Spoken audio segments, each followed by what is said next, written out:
So you've decided to apply for semester at sea, but what happens next? What materials do you have to submit besides your online application before SAS can look at your application and decide if they want to accept you? Once you submit your application and all of the materials, how long until you hear back from them? And once you hear back from them and are accepted, what happens next? I'm sure you have a lot of questions and it's a lot to think about and sort of stressful, but do not worry, do not stress, because I have already done it and I can tell you everything you need to know right now so you don't have to think about it anymore. So if you like this video, please subscribe to my channel so I know to keep making more, and let's talk about everything you need to know about the Semester at Sea application process. In the other part of this video that I already filmed, I started talking about the application process after you've already submitted the electronic application online for Semester at Sea, but I thought I may as well go back and explain the electronic part of the application as well because it's not that complicated. So when you're applying for Semester at Sea online, the first thing that you're going to need to do is to make an account for yourself with just your name and your email, and then you can start your application online.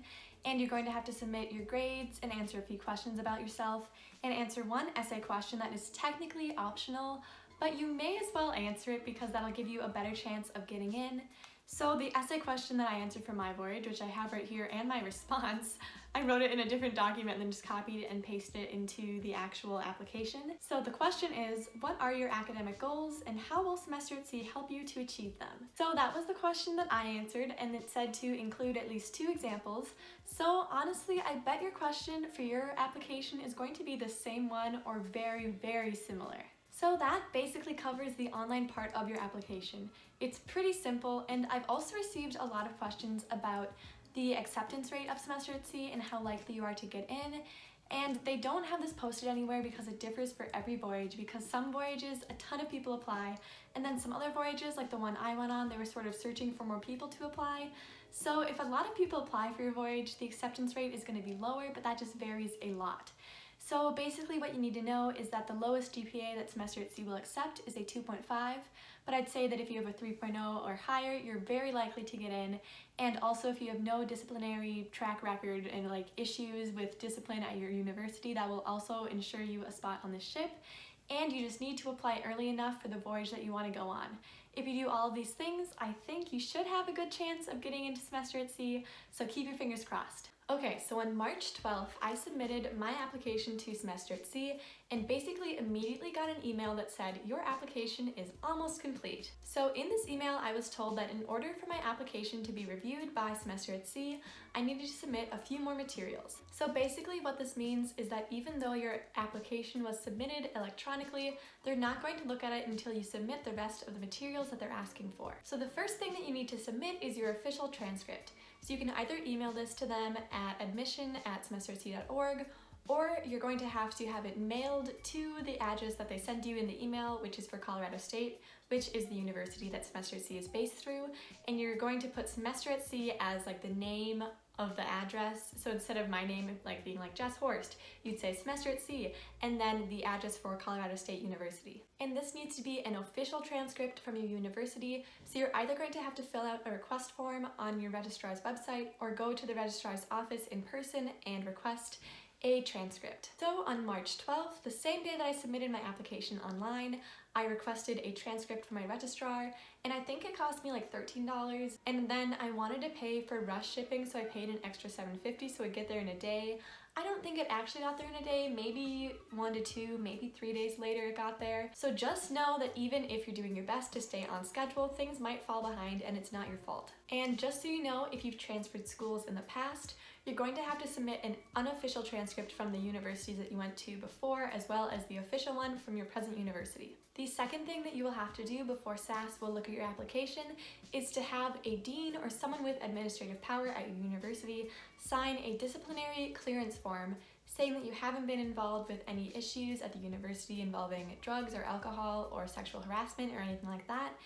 And if you have, there might be a chance that you won't get into the program as easily, and it's better to have a clean record when you're applying for Semester at Sea. Also, the day that you submit your application online, you'll be assigned an admissions counselor who will email you and ask if you have any questions and be there to guide you throughout the process and make sure that you have everything turned in on time and just everything turned in general.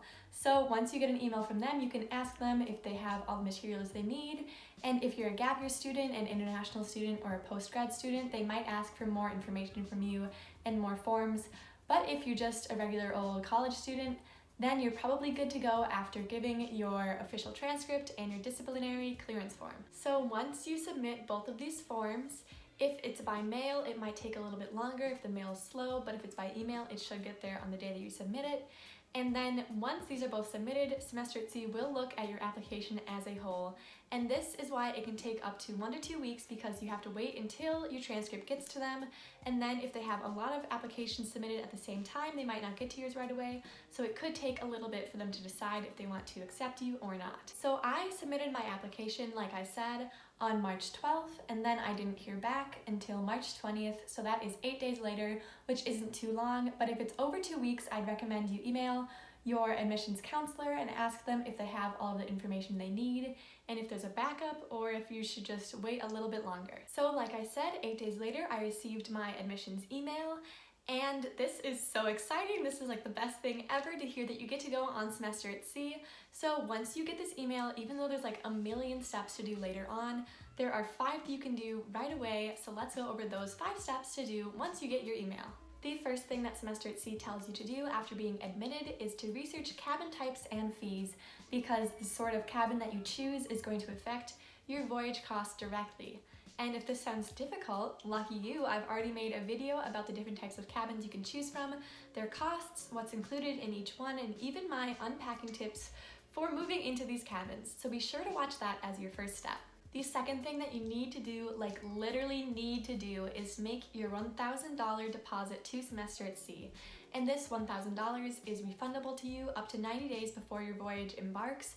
So if you want to back out, you can still get this money back without starting to pay more of the tuition. But if you do not make this $1,000 deposit, then your spot on the ship is not saved for you. Just being accepted into the Semester at Sea program does not secure a spot for you on the ship. So this $1,000 deposit will ensure that you have a room and the cabin that you want on the ship. So you're going to want to rank your cabins in order of the preference for which one you want the most to which one you want the least, and then make your deposit so you ensure that you get the room that you want. You want to do this as early as possible, because if you do it too late, the cheaper rooms will fill up and you'll be stuck spending way more money, like up to $6,000 more between the most expensive cabin and the cheapest cabin.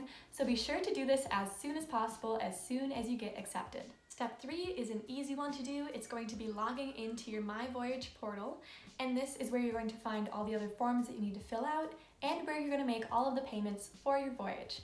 So you're going to sign in with the email that you used to apply and then create your own password, and then you're going to see all the vaccines you need, and this is also where you're going to apply for scholarships and see which ones are available for you. Which brings me to the fourth thing that you need to do once you're accepted to Semester at Sea, which is to start looking at the scholarships that are available for you and applying for them.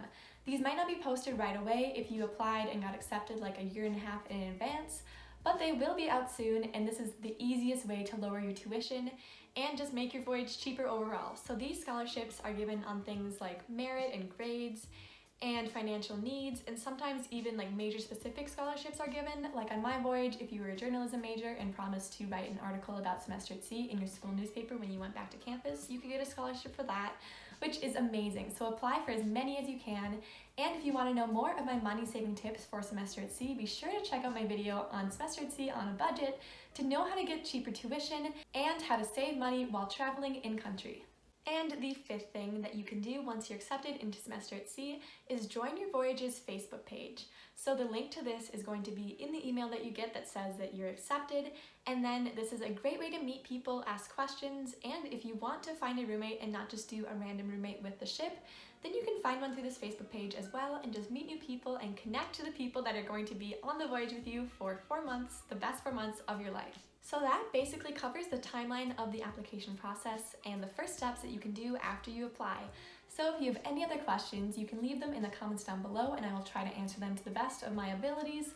Or you can also DM me on Instagram and I will try to answer them over there as well. So thank you guys so much for watching this video. Please like and subscribe if you enjoyed it or if you found it helpful. And I will see you guys in my next video.